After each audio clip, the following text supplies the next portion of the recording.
Hey everybody, Ormac here. I think this is correct. Tinkered with the things, but it should record like the old Geneforge games, so it shouldn't be that bad. Changing my resolution and all.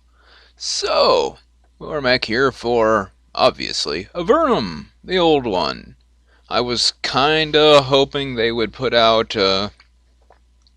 more of the remade versions, because I kind of prefer the remade version of Avernum 1 to the oh, I guess it's not original because Blades of Avernum was first, but the second Avernum.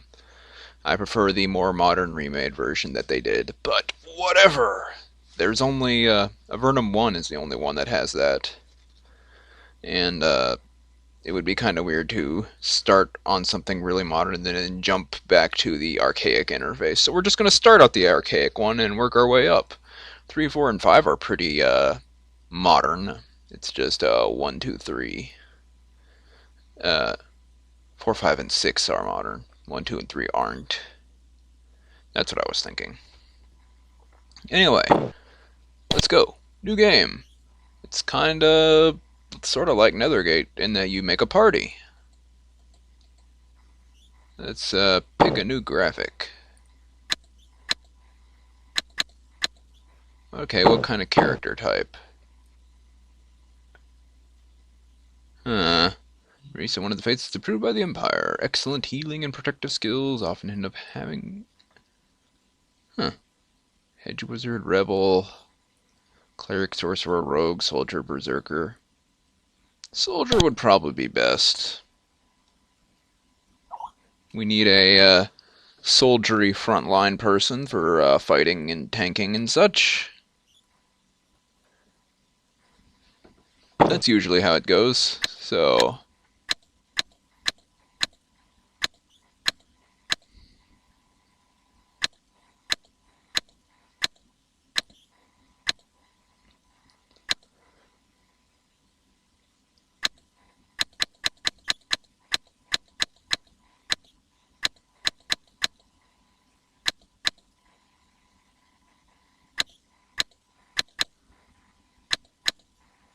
looks like we're just going to stick with that.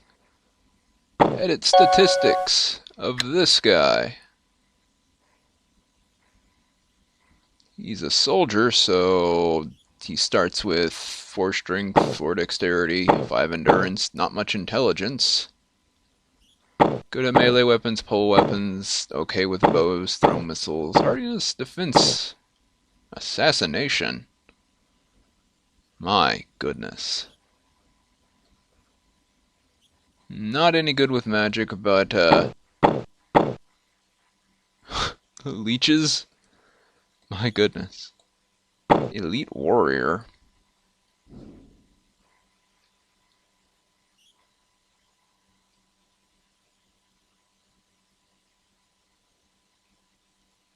Interesting. Harsh. Just that picture.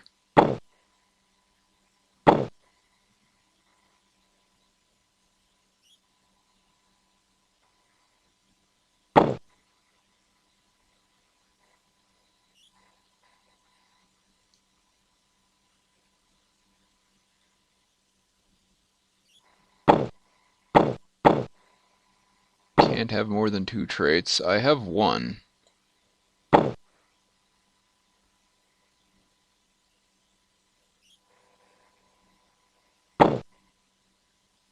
Ooh, 50% experience penalty. So by the time someone was level 4, if they were getting a 0%,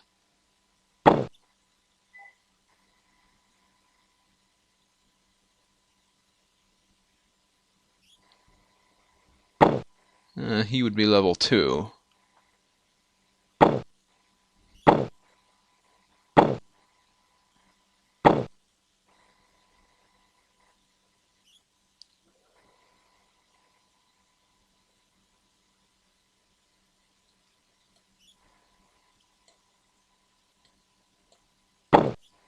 Ooh, 70. Harsh.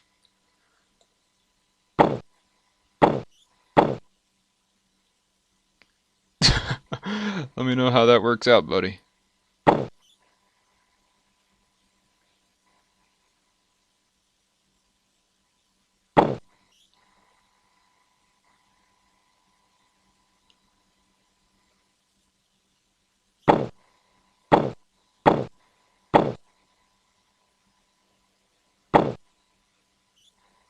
Uh, we could get sluggish and just cast haste on him a lot. Less action points, though, is pretty rough. I mean, Elite Warrior is already pretty darn good. Let's pick a new name. Philip the Soldier isn't that great. Conan! No, no, no. Not Conan or Conan. Neither. Josiah. I don't know why I like that name. Okay, you. We need another fightery sort. How about a rogue? Sneaky, sneaky rogue.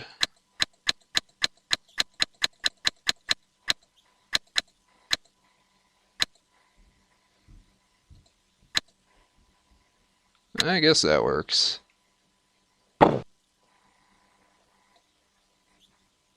Statistics for a rogue. 5 dexterity, 3 strength, endurance, melee weapons, thrown missiles, nimble fingers.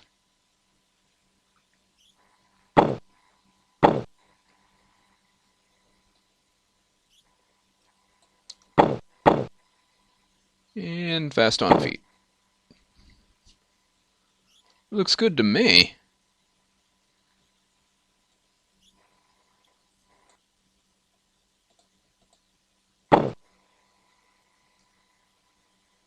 It's going to be leveling up kind of slow, but whatever. I really should get another trade for you. I really want toughness, but that 50% penalty is pretty harsh.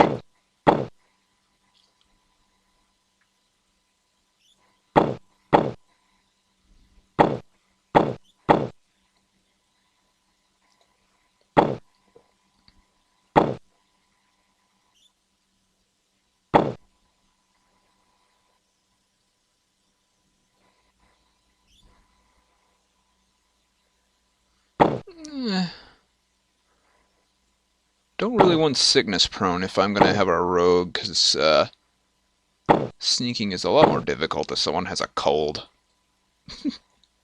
Hachoo, hachoo, hachoo.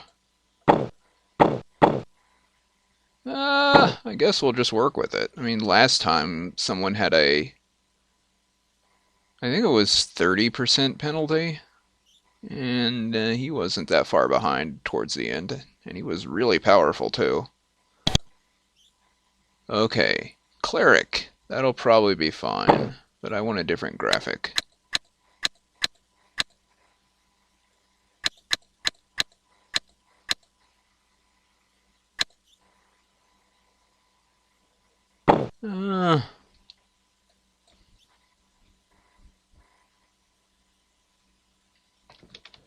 Clement. I need to name you too. Rose. What are your statistics, cleric?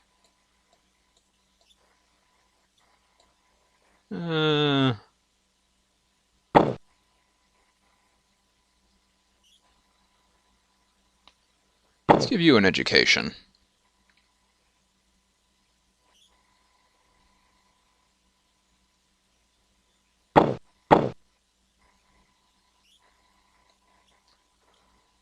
And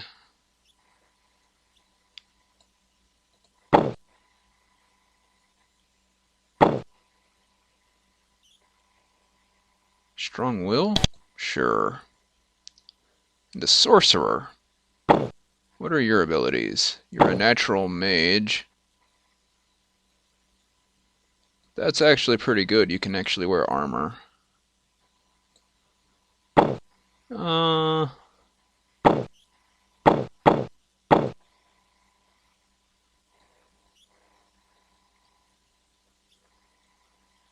I think there's something good that happens if you have great renown.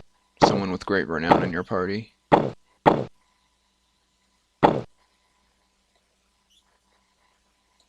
I might as well.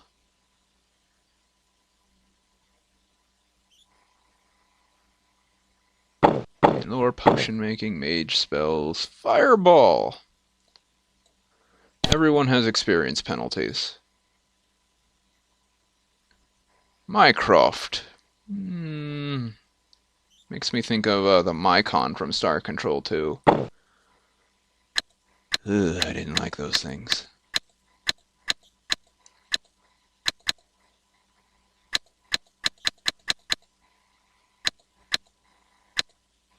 What about you? Where is your... Is that it? That's not it. That one is not the right skin color. That one, right?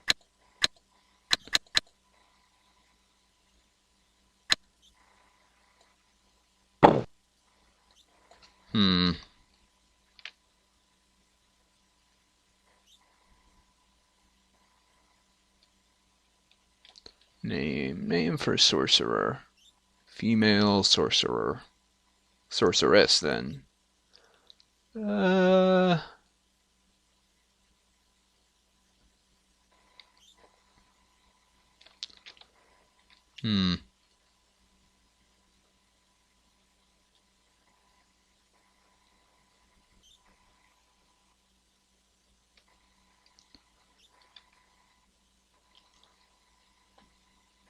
It's always the names that get me stuck.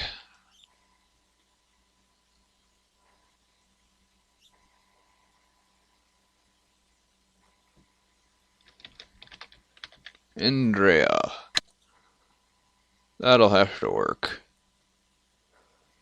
Everyone has 2 traits that are positive, so everyone has at least a 30% experience penalty. Josiah has a 50%. So we'll all level up at about the same rate. We'll all be a little under-leveled unless I do a lot of sub-quests, and you know I will.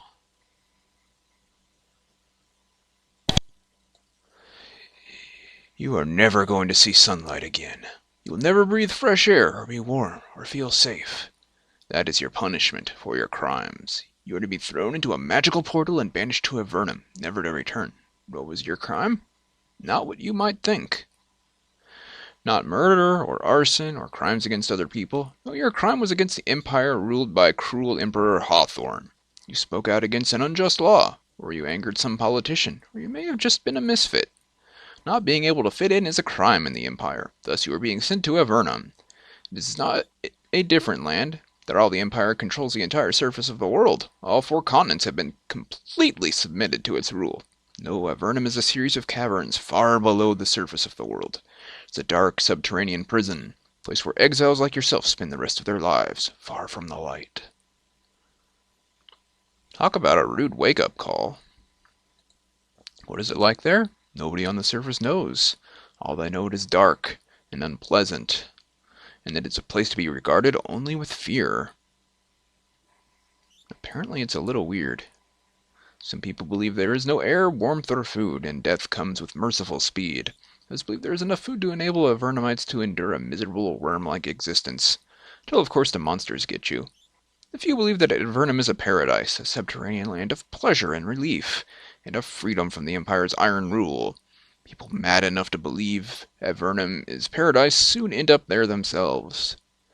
They don't really know what it's like, nobody on the surface does, but soon you will. There is no appeal to the judge's decision. Early one morning in a low stone building far from any city, you are taken to a teleporter. You breathe clean, fresh air for the one last time. Then they throw you in. Whoosh! Now entering Fort Avernum. Welcome to help. Bamf! Well, hi everybody. At least we all have portraits similar to our character sprites now.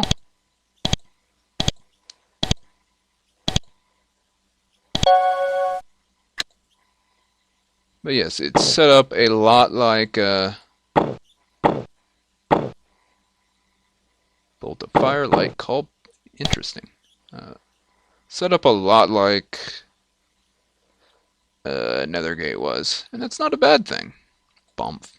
Still stunned from your trip through the portal, you stumble down a rocky hill. As your vision clears, you look around at the world of Avernum for the first time. You are inside what looks like some sort of fort. It's made of huge blocks of stone, roughly mortared together. Wood must be rare down here.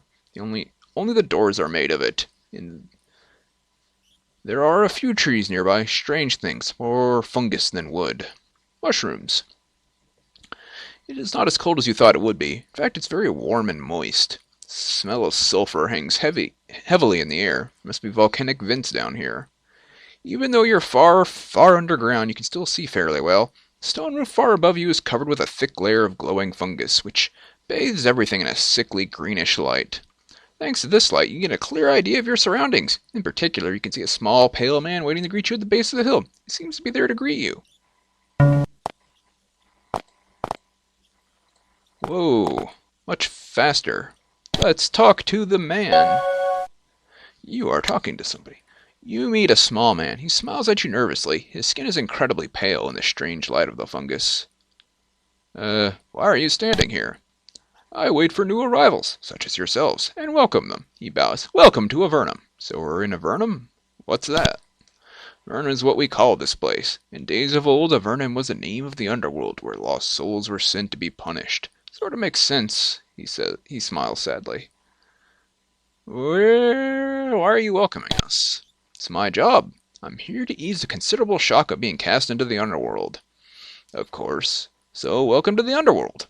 He pauses to think. Also, I'm here to say where you can get information about Avernum and supplies.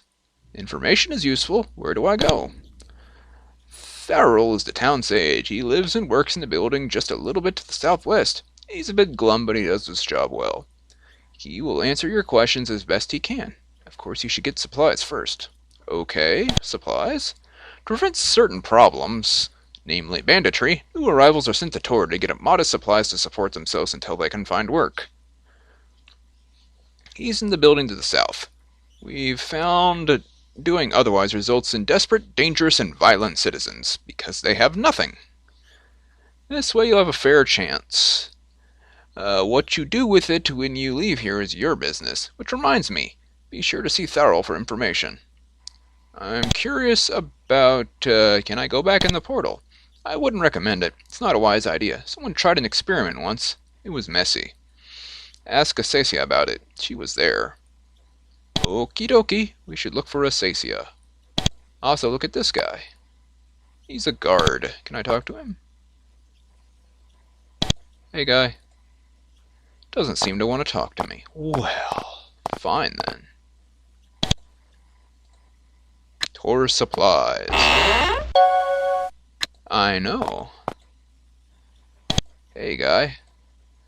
It's a tall man sitting behind the counter wearing bronze armor. Behind him is a large rack of crude stone weapons. And who might you be?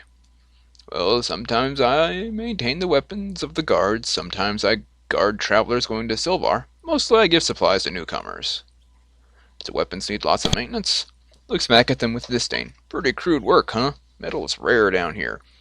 Tools to work it rarer still. And enchanted items? Good luck finding them. Oh, we will, don't you worry. What's Silvar? Silvar is a town to the west. You should ask Tharrell about it. His office is the next building to the south. Okay, what's this about supplies? Tor nods and makes some notches on a scroll made of crude parchment and hands you several pouches. This is the starting allowance of all new arrivals are given to help get them established. We should become productive citizens of Avernum as soon as possible. Good luck to you. Another question? Okay. So we got... Josiah got a long sword. He had a stone short sword, now he's got a bronze long sword. 200 coins and a potion. 2 through 16, 2 through 20.